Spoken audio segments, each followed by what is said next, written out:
Om Tava Kathamritam Tapta Jivanam Kavi Biriditam Kalmashapam Shravanamangalam Srimadaatatam Bhuvi Grananti Bhurida Janaha Bhuvi Grananti Bhurida Janaha.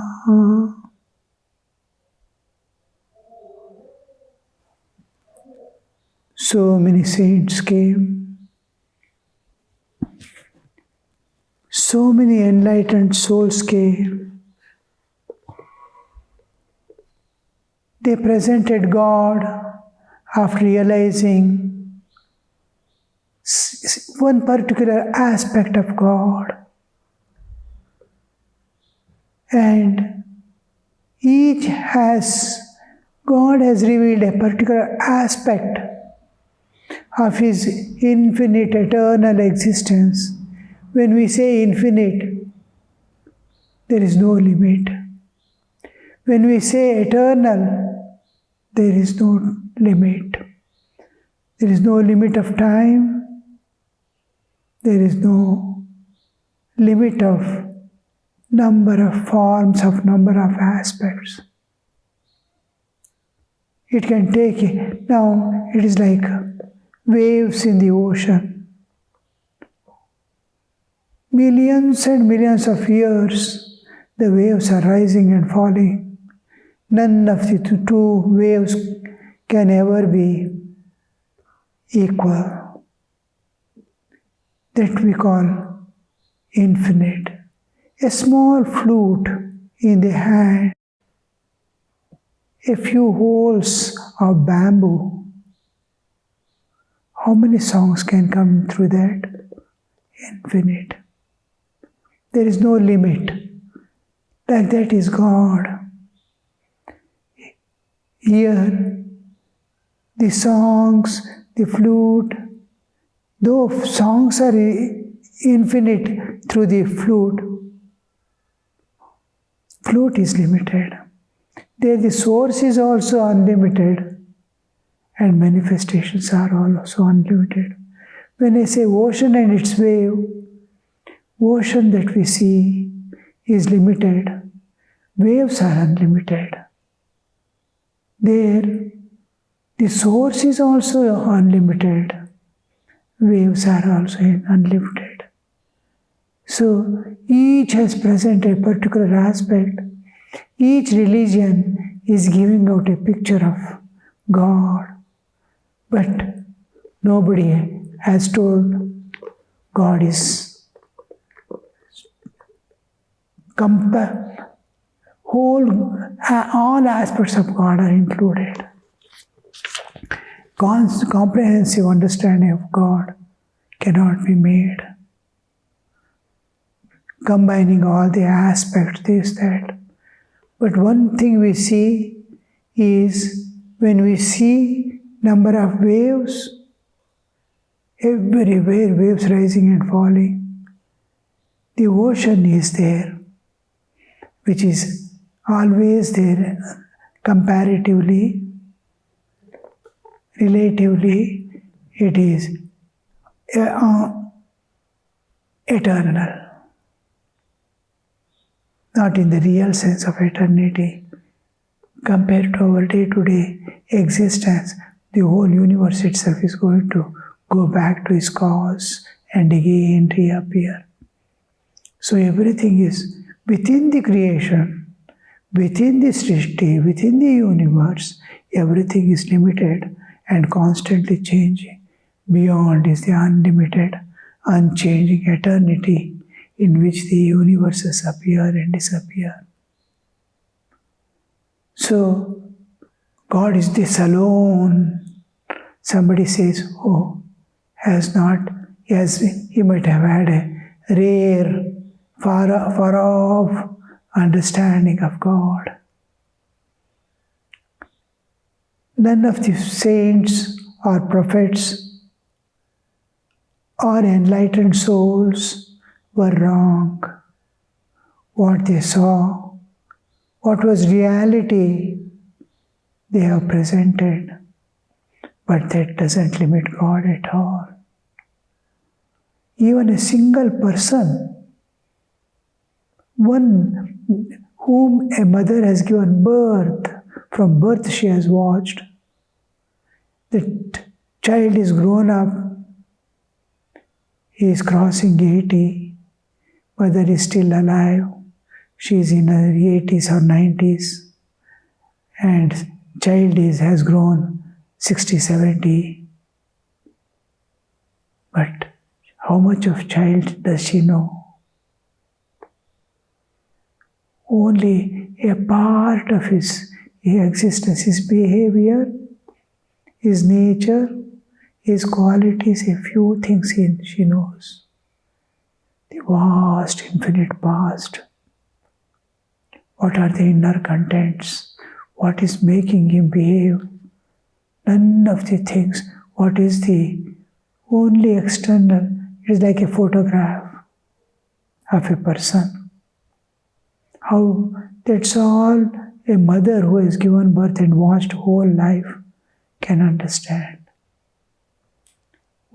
Like that. But I know my son. With authority she says, how much of son do you know?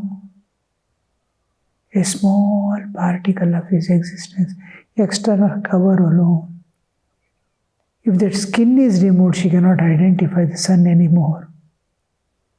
She doesn't know any layers of his existence. Only external bodily and an external behavior inside what is happening, what is prompting, nothing she knows. So that is she is presenting her son to be her son alone, and everything she is doing, and she is very clear, she knows what her son is. But it is not at all. Like that, it is not, what she says is not unreal, but it can never be complete.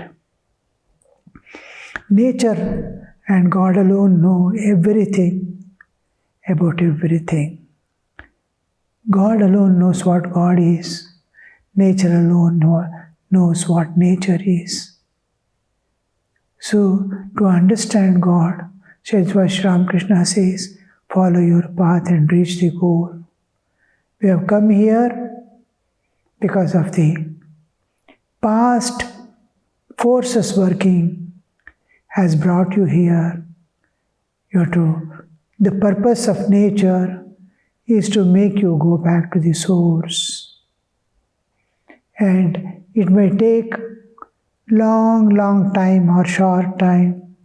One day after the other you have to reach. And all the experiences a jiva gets lives after lives is making him ultimately reach the source back. So the whole process is a divine play as if it is going on. Very difficult to break the mystery and know the truth. Everything is a mystery, everything is a mystery. We cannot know anything.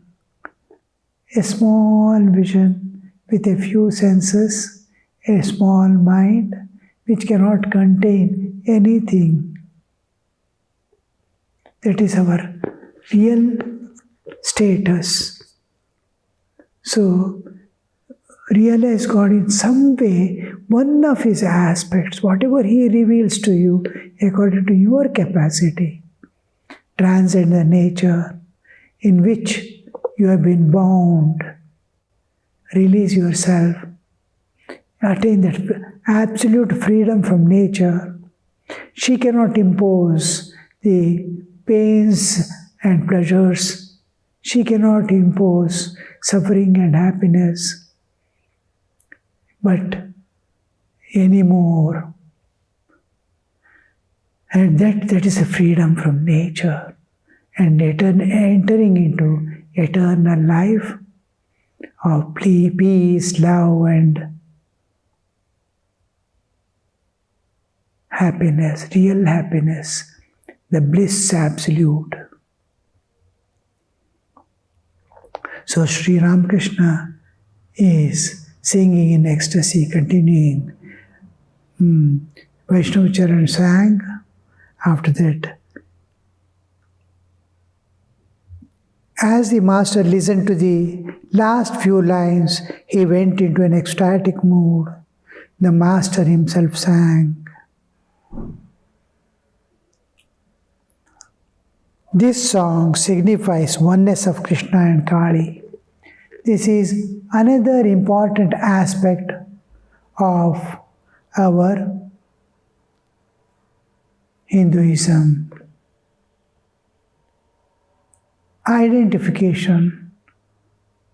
Vishnu, Brahma, Vishnu, Maheshwara, Shakta, Shaiva, Vaishnava, all these differences are there in the path and the way in which we conceive God.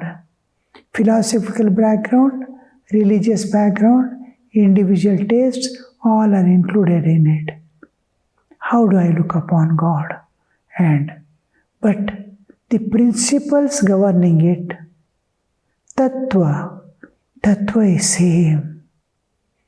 Hindu has one bearing, strong bearing on which it is standing is one side is the nature, one side is the divine. With these, the multiple things are produced. The whole universe is there like that. Each human nature, each human tendency and its way of understanding, his nature is sometimes when music is taught, the way in which they chant or anything, how clearly you try to make them understand. After the text is given, it goes according to their own nature, what they have acquired. It goes in its own way. Exactly what is sung by one, exactly try to sing means it's very difficult. How difficult it is, you know? It is like asking someone, have you seen your father? What do you mean, he says. I've been with him since my birth. I'm 25 now. Can you draw his picture and show how he looks? 25 years I've spent. Rough picture of your father can you draw? We can't. We are moving about. Every day we pass a road in which a predominant tree is there.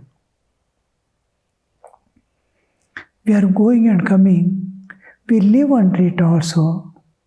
Somebody asks, how does the tree look? You just draw and show. We can't draw.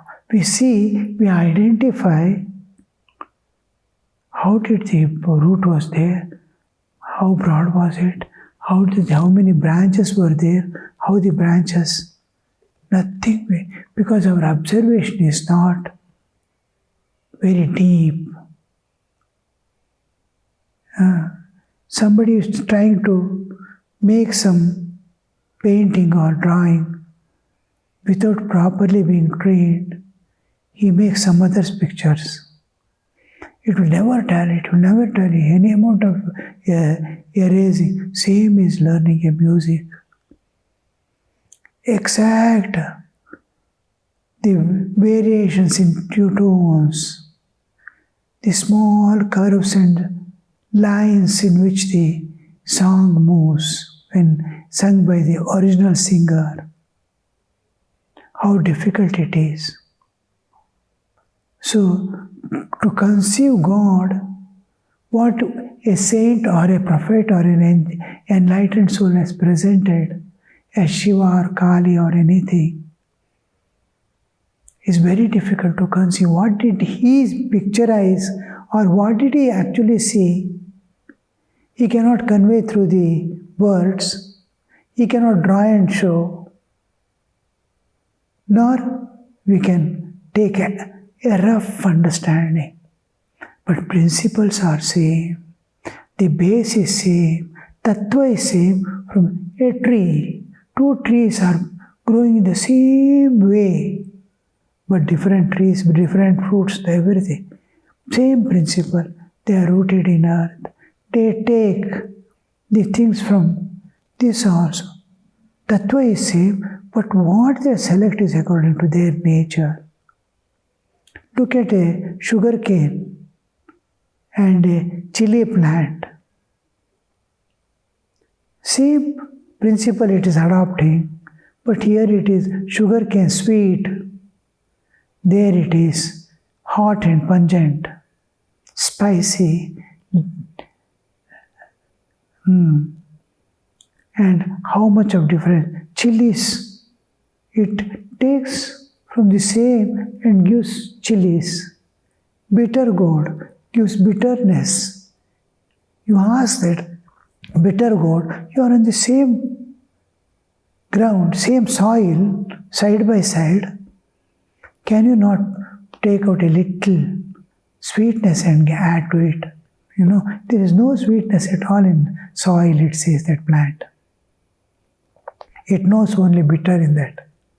It is seeing bitter and bitter alone, bitterness alone it is catching. Sugarcane is catching only sweetness from it. Same soil.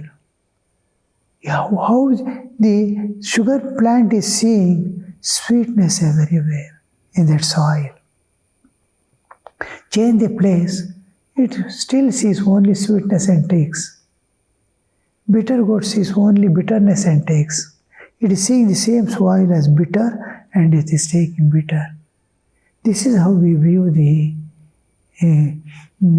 deities also. The base is same, but the difference, according to difference, we are seeing in God because of my nature, a Kali or Krishna. But it is same. When they emerge from the same soil, merge back in the same soil. Now, this, to make people understand, to feel that oneness behind, standing behind, that oneness appearing as many, jasmine tree, champa tree, varieties of fragrances they emit. How beautiful you see. Same soil, varieties of colors, flowers, varieties of tastes come from the same soil. Varieties of smell come from the same soil. All are embedded in it. To make the understanding, now and then we equate. Shiva and Vishnu are equal. Kali and Krishna are equal. In every aspect, because ultimately it is spirit. It is like telling bangle and chain are equal. Necklace and earring are equal. Because one may be valuing necklace more than earrings. Another is maybe liking and wanting that another ornament. Now, importance is given and likings are shown, but ultimately same gold. When you consider the value and its root, go to the root, all is gold. Now how much of gold is there? How much of gold is there? So when we come to God, these equating equations don't differentiate. There are two. One is Saumya Mother. Mother, Divine Mother, as Kali, the very aggressive face, showing as if anger, this, that, and all. And just remove that cover. You will see a Saumya Murti of same Mother. Veils after veils. Last you see, it is one Ananta Satchidananda Sagara that has manifested with various shapes, colors, this, that, and one by one adding. And Kali or Krishna has presented ultimately. And go enter. You enter the principle, the real God, the infinite, impersonal absolute. From impersonal absolute, you are reaching. It is present, impersonal absolute is presenting to be understood and perceived by Jiva, by humans. It is presenting at personal God. And if you go personal God, because personal God you can build up relationship, intimately play and slowly become one with it. As the veils fall off, as your veil of ignorance falls off, her, the Divine Mother or the deity you are worshipping, its one by one layer falls off, wearing which she has finally come as that. Now suppose you take Divine Mother Durga. Durga, absolute existence has slowly manifested in Durga.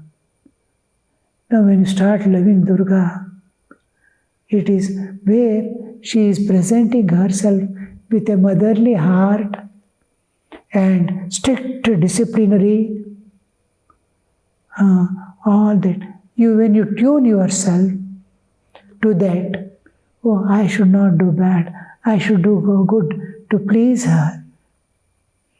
And slowly you grow to a level, slowly you grow to the level where you are in tune with Divine Mother.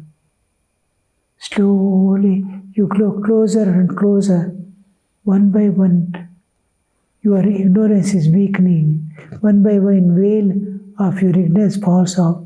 Simultaneously, a layer of Divine Mother, last layer falls off.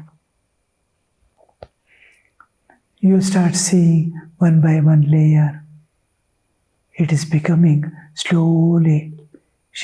I loved as my personal deity, my own. I could love because it was with form, with all qualities I liked.